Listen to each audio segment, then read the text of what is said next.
It has been one rough year for the C5 Corvette.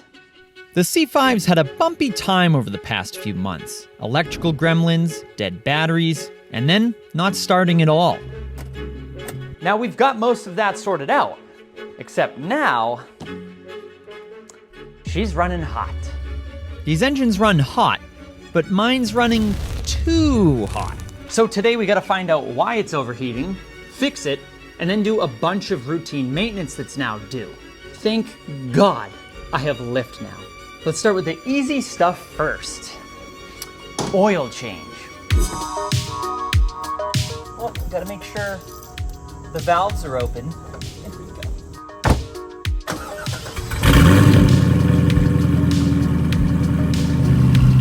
Look at how beautiful it is. Gosh, I love this thing. Oh. After admiring the Vette on its looks and sounds, it was time to get it on the lift, which, only being my second time, took a few tries. A bit harder than I thought. Then I can position the pucks on the jacking slots, and without any grunting, groaning, or ear-shattering sounds of a jack being dragged across a driveway, the car lifts into the air, like magic. But with this again being only my second time using my new lift, I almost made a costly mistake. Yikes. All right, I'm not all the way up with the lift, but I just noticed something. And I'm only putting this on here as a PSA for anyone else who has one of these. So this is only my second time putting the Vette up in the air with this thing.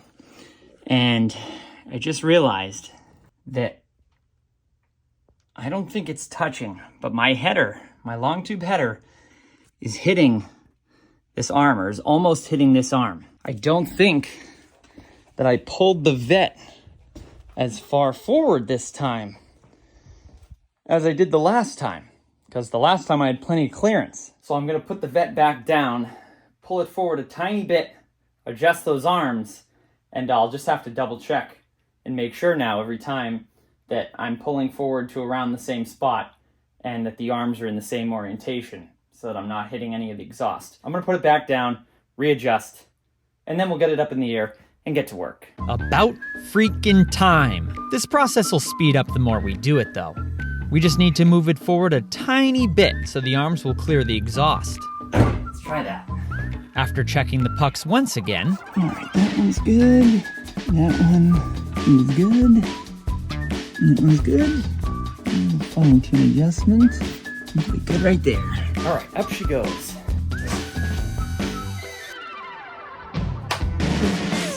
All right, so first up, we're gonna start with the oil change.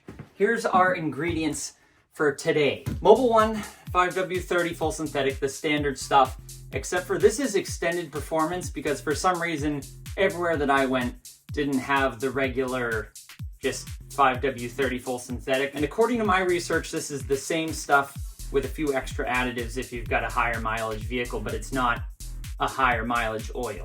They have a Mobil 1 high mileage. I think I remember. And the old girl does have 128,000 miles on it now. I know she doesn't look like it. You little beautiful thing. Anyways, that's the oil we're gonna be using. And a standard PF46E AC Delco filter, just the standard one.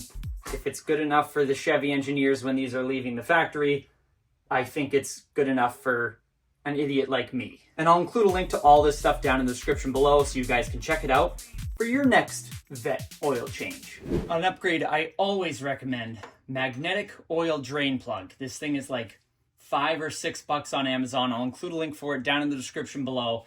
But it's nice to have this because when you take this off, you can see there's always little metal particles, you know, not a ton of stuff, but just enough crud on there that you can easily clean off every oil change when you take this plug out. Just help a little bit to increase the longevity of your beautiful LS1. Okay. Who the hell put this on last? Who the heck put this thing on? And for my next investment, I think it'll need to be a raised oil drain pan. It's gonna be interesting. First time doing this at this altitude.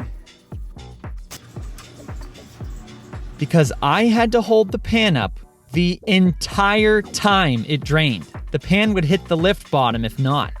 To make things even more fun, I had to thread back in the drain plug to stop the flow, so I could go and dump the now full drain pan. Now with more room, I could let the vet finish draining and move on to our drain plug. Well, this is the only downside, I guess, but I'll take it. See, now with this new drain plug, you can just wipe off all the muck that's collected on there. See it? Little metal shavings. Just clean those off and put it back in.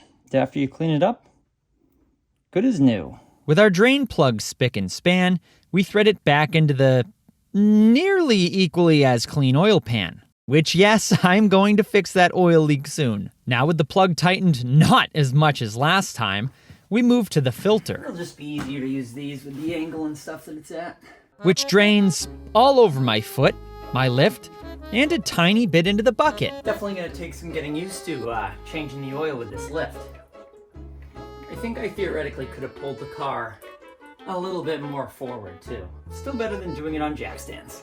Then I decided to pull the filter with a little different technique than I usually do. Little trick I learned on TikTok. Oh, that's not working at all. Oh, what the hell? What the?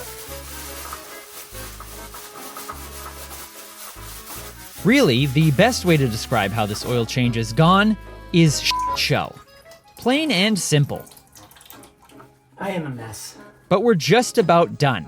Then we can find out why this thing's running at the same temperature as the core of the sun. Now I'm lubing up the O-ring on the filter before threading it back on.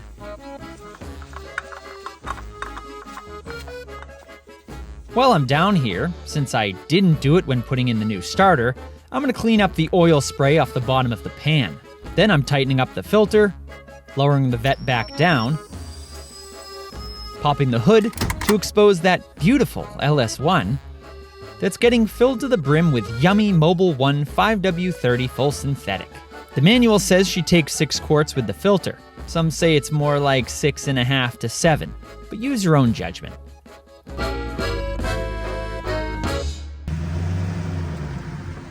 And after a few days of driving, back up in the air she goes for more maintenance and troubleshooting. All right, now continuing on to the maintenance portion. One thing that I haven't done in probably, I don't know when I last did this, but I need to rotate the tires because these tires are not cheap at all. And now that I have the lift, it's extremely easy to rotate these tires. Now, the only thing that stinks about this being a Corvette is that the back tires are wider than the fronts. It's a staggered setup. So really the only way that you rotate the tires if you have a staggered setup is to take the back off this side, put it on the other side, and then take the one that's over there and put it over here. Same for the fronts. So I mean, it's extending the life of the tires a little bit, just not as much as if you had all 4 tires the same, where you could go this side up to the front, that one back there, and blah, blah, blah. You guys have seen me do it with my truck, which is a blast because the truck doesn't fit on the lift. Gosh, I'm having flashbacks about how much fun that is to do in the truck. I love it. The truck's also got almost triple the amount of lugs to check per wheel with the spacers and all. Once I find my 19 mil and pull the back tire, I'll explain what else we're doing to this thing today. Now, I'm also using this time while I have the wheels and tires off to check the brakes, see how much weight I have on the pads, because yesterday was actually the 5-year anniversary of owning the C5. Start it up.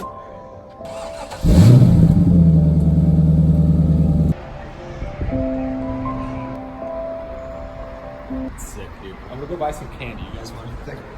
And I've never done brakes on it. And I drive like a yoo-hoo. So I wouldn't be surprised if it was getting near time to replace those, because I wouldn't mind replacing them anyways, because look at the dust. Look at the brake dust from these freaking pads. The wheels always look like crap because they get dust on them and then they get wet. Because I drive my Corvette in the rain. And on the back here, jeez. It looks like they're getting a little low. It's about time. We'll do these pretty soon then. But there's something else we're gonna do today while we're here. Another thing I'm gonna do while the wheels and tires are off and the vet's up in the air is grease all the grease fittings. Like on the rear sway bar end link here. And I thought there were more. So I'm just gonna take this time while it's up in the air and all open like this, easily accessible, to grease all those fittings. This is something I like to do to all the cars while I've got them in the air to change the oil. That's when I'll rotate the tires, check the brakes, grease all the fittings, and just give it an amateur eye inspection. With the fittings injected with lube, I can pull the other back tire and see how these brakes are holding up. Looks like these ones are getting down there too. We'll definitely be penciling in the vet for an appointment with Dr. Dumbass, me, soon to get these done. So it looks like we're safe with brakes for today, but I'm gonna grease these fittings on this sway bar end link, swap the tires, tighten them back up. I'm also gonna check and make sure that the spacers here are still torqued down to their proper spec. And again, since I always get the question, how big of spacers are you running to have the most perfect, most beautiful C4? That was a lisp. I know it's a C5. What size spacer are you running to have the most beautiful, the most gorgeous C5 Corvette this side of the galaxy? And that answer again, 1.5 inches. But again, if you do want to use spacers, make sure you use hub-centric, the ones that actually bolt on, and Bora makes the best ones. So I'll include a link for them down in the description below. If Bora spacers can hold up on the 7.3 as it pulls a yacht back from New York, they're fine on a little fiberglass pewter people eater like the Vet. Next, I can grease up the fittings on the passenger side and swap the back tires from one side to the other. The backs don't get nearly as dirty as the fronts, but while it's off, might as well clean the inside barrels. Now, before I put the wheel on, I'm just gonna double check the torque on the lug nuts that are holding on the spacer. If you're running spacers, it doesn't matter how tight your wheels are on. If you got a spacer and the spacer's loose, it's all coming off. So these should be the same as the wheel, 120 spins. Okay. Guess not. I'll just have to wait for someone to come and hold the brake for me. In the meantime, I'll move to the fronts. The pads, unsurprisingly, were getting low. And the rotors? The rotor's a little scored up. Not beautiful. Not beautiful at all, actually. Maybe I'll replace those sooner than later. Just think about the wear and the heat that those things generate when I'm stopping from 55 miles an hour. When I'm stopping from 55, or whatever the posted speed limit is. That's a lot of wear on those things. Yeah, funny. The Vet hasn't been working properly enough this year to go speed anywhere. I'm not into that anyways. But as I'm greasing the fittings, I notice a little problem that could solve an issue I've had with this Vet for years. Well, upon further investigation here, it looks as though my front sway bar end link has it's just not holding grease anymore. It's completely blown out, which stinks because I probably can't replace just that. I'll have to replace the whole sway bar end link. I wonder if that's what was causing that strange, creaking sound that I could and still have not found the source of.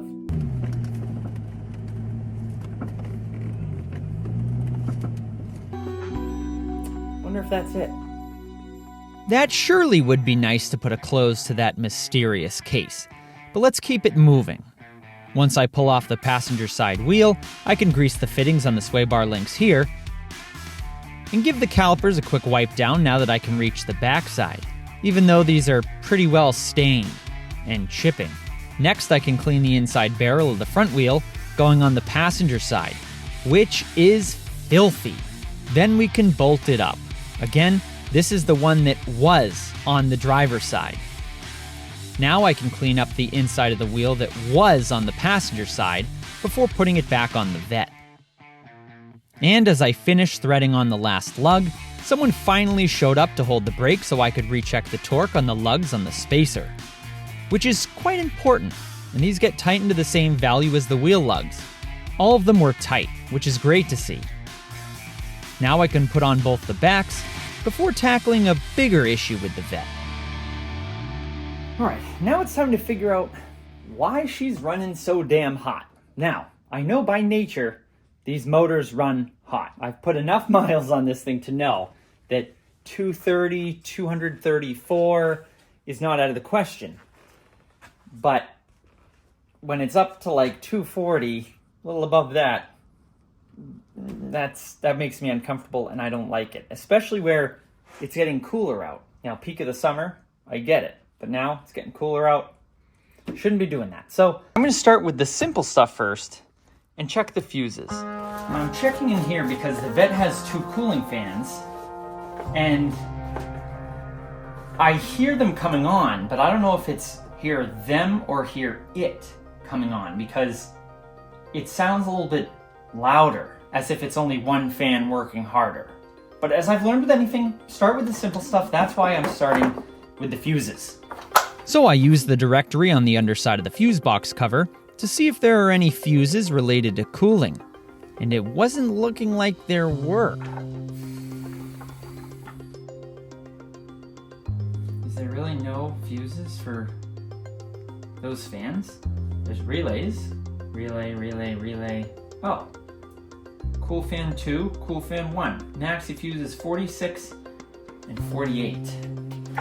So if I'm looking at it like this, 48, there's nothing in. Oh, because I need 46. 46 would be right here. And, much to my surprise,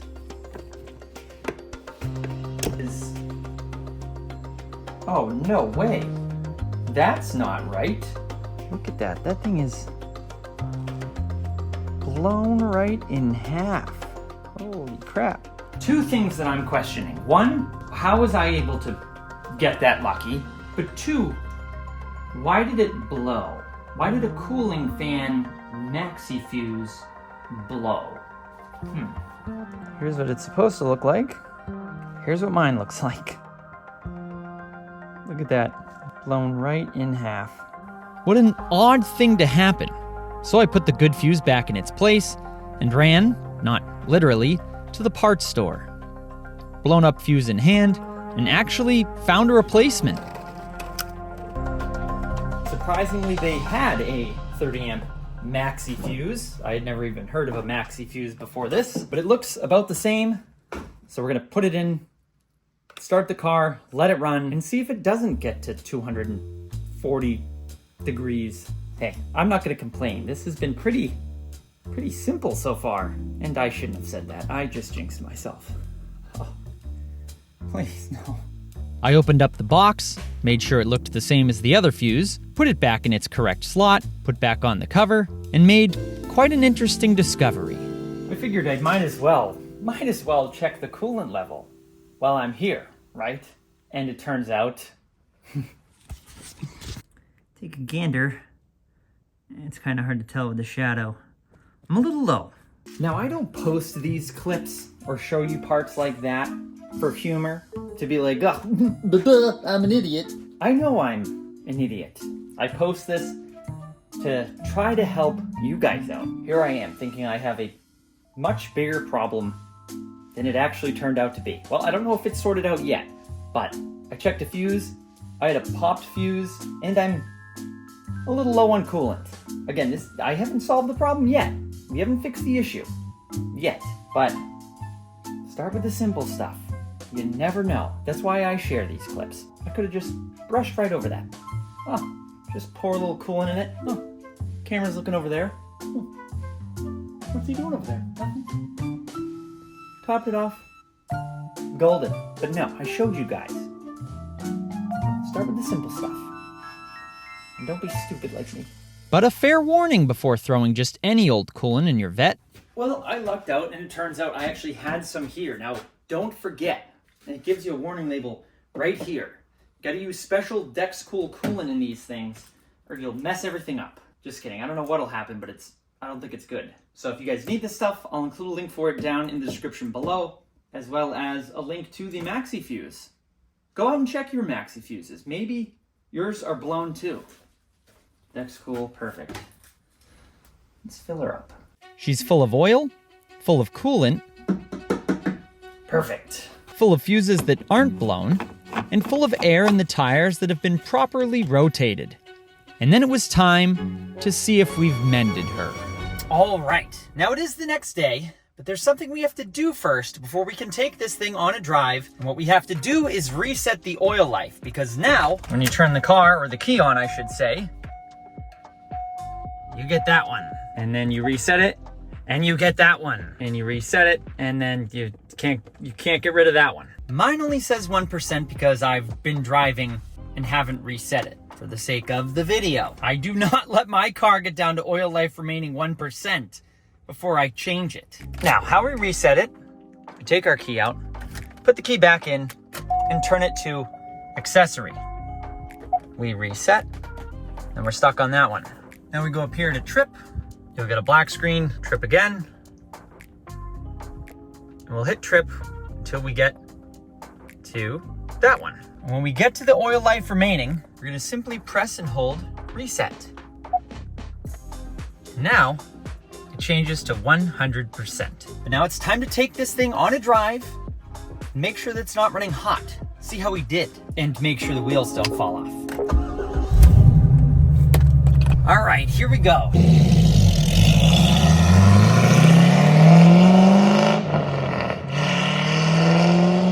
Well, the temp is good for now. We're at 162. We've been driving for a few minutes, and by this point, you could already hear one fan sounding pretty loud.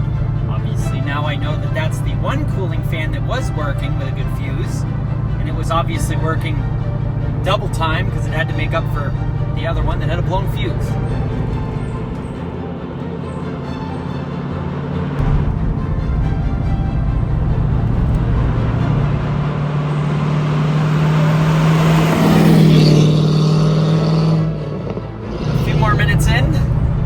The sun has gotten brighter, but our temperature of our coolant is not the temperature of that sun. So that's a win.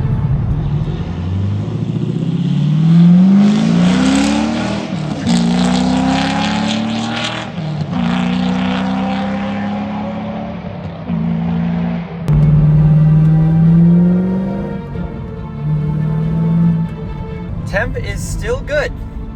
187 about 10 minutes into this drive.